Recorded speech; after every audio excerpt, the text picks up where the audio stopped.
Assalamualaikum warahmatullahi wabarakatuh. Bagaimana kabarnya hari ini?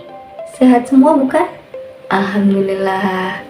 Sebelumnya perkenalan, nama Ibu Uswatun-Hasanah, bisa dipanggil Ibu Hasnah. Ibu di sini adalah calon guru yang sedang magang di SMP Negeri 5 Mangkapan. Sebelum masuk ke materi, lebih baiknya kita berdoa terlebih dahulu ya. Berdoa, mulai.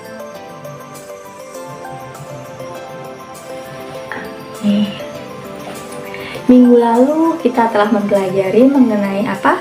Struktur, fungsi akar dan batang. Berarti kali ini kita akan lanjut ke materinya, yaitu struktur dan fungsi daun. Untuk lanjut ke materinya, anak-anak perhatikan video penjelasan ibu ya. Perhatikan video ini. Daun.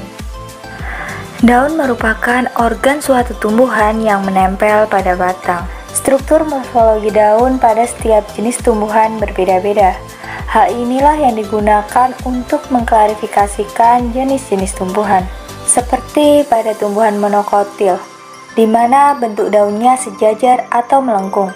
Sedangkan pada tumbuhan dikotil, bentuk tulang daunnya menyirip atau menjari. Lalu, masih ingatkah kalian mengenai fungsi dari daun itu sendiri? Ya, daun memiliki fungsi untuk fotosintesis, mengatur penguapan atau transpirasi, dan mengatur pernafasan atau respirasi tumbuhan. Sekarang, coba perhatikan struktur anatomi dari daun ini. Yang pertama adalah lapisan lilin atau yang sering disebut juga dengan kutikula. Kutikula ini berfungsi untuk mengurangi penguapan. Tanpa lapisan pelindung ini, transpirasi pada tumbuhan akan berlangsung cepat dan mengakibatkan tumbuhan menjadi mati.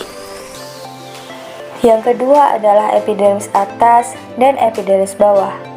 Fungsi dari epidermis ini adalah untuk melindungi lapisan dalam dari daun. Jaringan epidermis ini bisa mengalami diferensiasi menjadi stomata, duri, atau rambut-rambut. Stomata pada daun ini dapat membuka dan menutup menyesuaikan dengan kondisi lingkungannya.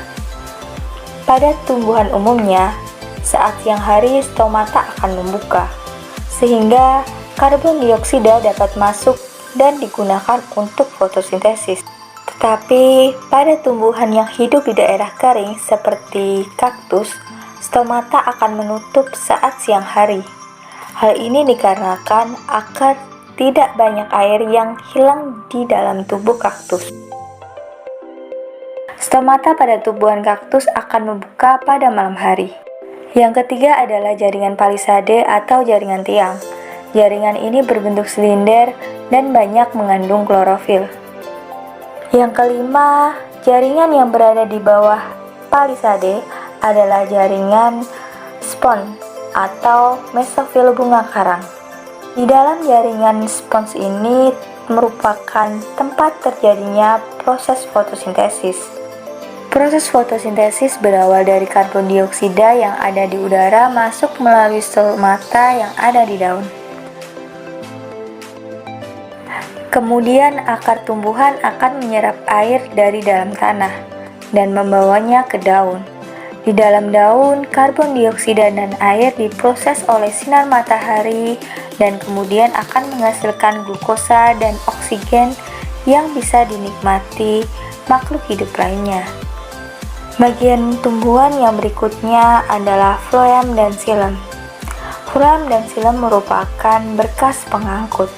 Xilem pengangkut air dan mineral ke daun, sedangkan floem berfungsi untuk mengangkut hasil fotosintesis ke seluruh tubuh tumbuhan. Tadi sudah disebutkan mengenai klorofil. Lalu, apa itu klorofil? Klorofil atau yang sering disebut dengan zat hijau daun merupakan salah satu molekul yang berperan pada proses fotosintesis. Saat cahaya mengenai daun, maka klorofil akan efektif menyerap warna merah, biru, dan ungu, sedangkan cahaya warna hijau akan dipantulkan dan diteruskan. Cahaya yang diteruskan ini akan ditangkap oleh mata kita. Oleh sebab itu, mata kita melihat bahwa daun berwarna hijau. Untuk pertemuan selanjutnya, kita akan mempelajari mengenai bunga. Ibu akhiri pembelajaran pada hari ini. Apabila ada salah-salah kata, mohon dimaafkan. Tetap semangat, tetap sehat, dan tetap bahagia. Wassalamualaikum warahmatullahi wabarakatuh. Sampai bertemu lagi.